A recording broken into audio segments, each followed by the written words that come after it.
over-the-counter tax deeds are one of the easiest ways to get inexpensive property. And there are thousands of these properties sitting in county inventory right now.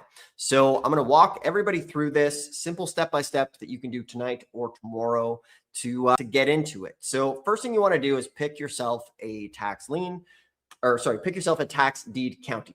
So remember, there's tax lien counties and tax deed counties, half and half. So we want to pick a tax deed county. And the very first thing that we want to do, and one of my biggest tips here, is start in the smaller counties. So for example, whatever state you're in, just go to Google and say, or ChatGPT and say, give me the list of the counties in my state ranked by population, because your best odds at getting an over-the-counter tax deed are going to be in a lot of these smaller counties. Like when I started, I used to go to the small counties, and if you're buying something for the price of your phone, say you get it for $500 and it's worth $2,000, $3,000, $4,000, $5,000, $6,000, that's fine. You might have to just go out into some of the more rural areas to be able to do this. A lot of the times, the more competitive counties won't exactly have a lot of these because they get bought and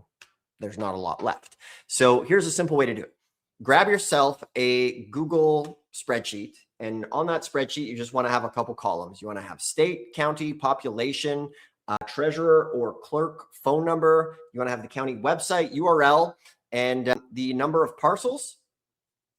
Is there a redemption period on these? Payment method accepted. Super simple Google sheet is how you dive into this. And then from there, the next thing you want to do is give them a call. Old school. Grab the phone, grab the landline if you have one still. I don't think many people do, but maybe you do. And then from here, give them a call. Now, obviously below every video, what I have is a tax deed directory. It's totally free. It has all of the phone numbers of the tax deed counties. So for example, let's see, say we want to go to New York. You could pick up the phone tomorrow, call up Albany and ask them the following questions. It's like, hey, it's Dustin calling. I'm calling to ask what happened to the properties that didn't sell at the tax deed sale. And they're going to say, we don't have any of those. Or they're going to say, oh, those go into our repository list, or those go into our inventory. And then the next thing you say is, how do I purchase those properties from them? So that is your foot in the door. So a couple things to note when you are calling counties, sometimes they might not have an idea of what you're talking about, and that's okay. Remember this one rule: the harder the information is to get, the better it's going to be. So for example, maybe they want to charge you money for the list, or they say, oh, it's $30. That's great, because most people aren't willing to pay money for a list.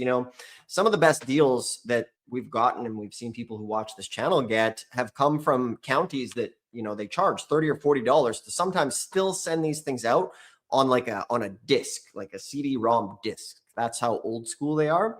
And I love those lists because not everybody will put up that money, and those can be super profitable. Okay. So you want to ask them, so do you sell these properties right now?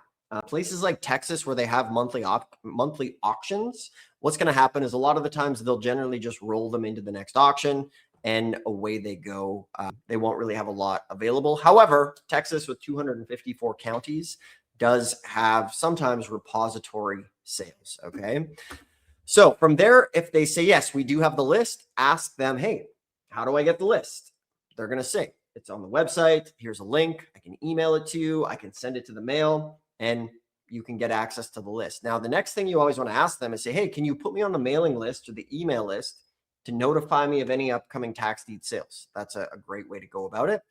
From there, ask if there is a redemption period on the tax deeds, because sometimes there might be, or sometimes they might be taking bids on them. So you basically just want straight up over-the-counter properties that are available that you can go. So if they're not there, sometimes just leave them a voice message, be like, hi, it's Dustin Hahn calling. I'm calling about the properties that didn't sell at the tax deed sale. Please give me a call back. I'm interested in some of these properties.